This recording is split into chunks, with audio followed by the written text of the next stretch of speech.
दोस्तों, वाराणसी की विवादित ज्ञानवापी मस्जिद एक बार फिर से चर्चा में बनी हुई है और इसकी वजह है कोर्ट का फैसला, जिसमें आर्कियोलॉजिकल सर्वे ऑफ इंडिया यानी कि ASI को इसकी जांच करने की परमिशन दे दी गई है। लेकिन मुस्लिम पक्ष खुदाई की वजह से मस्जिद के ढांचे को नुकसान पहुंचने की आशंका को लेकर कोर्ट में गया था। लेकिन आर्कियोलॉजिकल सर्वे ऑफ इंडिया ने न केवल किसी तरह की खुदाई से इनकार किया, बल्कि ये भी कहा कि अगर खुदाई की जरूरत पड़ी तो ऐसा भी वो कोर्ट से परमिशन लेकर ही करेगी। तो ऐसे में एक बड़ा सवाल ये उठता है कि ASI की टीम बिना खुदाई के जांच कैसे करेगी और क्या इस वजह से उनका सर्वे एकदम ठीक तरह से हो पाएगा।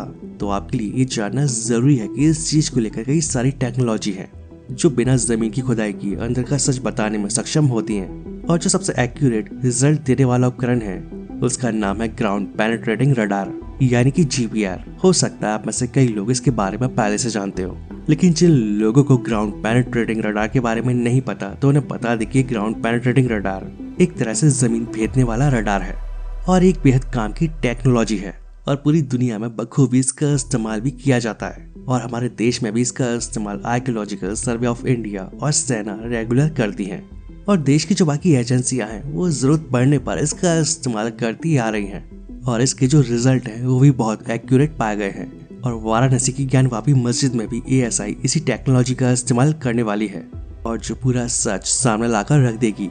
वैसे से भूमर्जर रडार भी कहा जाता है और इसका इस्तेमाल करने का मतलब ये हुआ कि बिना खुदाई किए लैपटॉप और अन्य टेक्निकल इक्विपमेंट के सहारे एक्सपर्ट ये जान सकेंगे कि जमीन के अंदर क्या छिपा है और ये सब कुछ इमेज के जरिए उनके सामने आता है। और आसान शब्दों में कहें तो एक तरह का स्कैनर होता है जो जमीन के अंदर छिपी सच्चाई को सामने लाता है। वैसे इसका इस्तेमाल कई जगहों पर जमीन के अंदर सोना और अन्य दूसरी कीमती चीजों को खोजने के लिए भी किया जाता है। दोस्तों, जिस तरीके से मेडिकल साइंस में CT स्कैन के जरिए डॉक्टर बीमारी का पता लगाते हैं और अल्ट्रासाउंड के जरिए पेट में मौजूद पथरी और फीटस की स्थिति का पता लगाया जाता है, कुछ वैसे ही ये रडार जमीन के अंदर का सच विशेषज्ञों के सामने लाती है।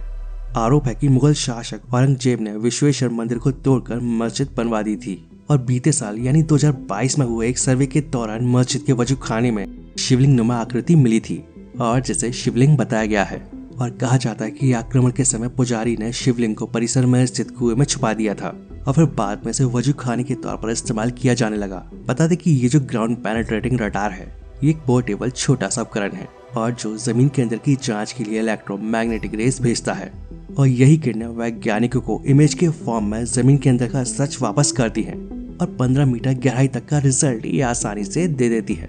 इसका एंटीना जमीन के अंदर सिग्नल के आधार पर रिजल्ट देता है। जमीन के अंदर कोई दीवार है या पत्थर या कोई धातु या फिर कुछ और है, ये सारी की सारी जानकारी इसके माध्यम से सामने आ जाती है और इस रिपोर्ट को एनालाइज करने के बाद भूवैज्ञानिक किसी नतीजे पर पहुंचते हैं और फिर उसी हिसाब से आगे की प्रोसेस को तय किया जाता है। और ज्ञानवापी मस्जिद के केस में भी ASI ने कोर्ट में इसी रडार के भरोसे खुदाई न करने का शपथ पत्र दिया था। इस रिपोर्ट के आने के बाद अगर ASI को जरूरत महसूस होगी तो वो खुदाई के लिए अलग से परमिशन भी लेगी, लेकिन एक्यूरेट रिजल्ट आने पर खुदाई की जरूरत नहीं पड़ेगी। बता दें कि अब ASI किसी भी जगह पर खुदाई से पहले इस रडार का इस्तेमाल करती है। इससे समय के साथ साथ मेहनत और पैसा भी बचता है।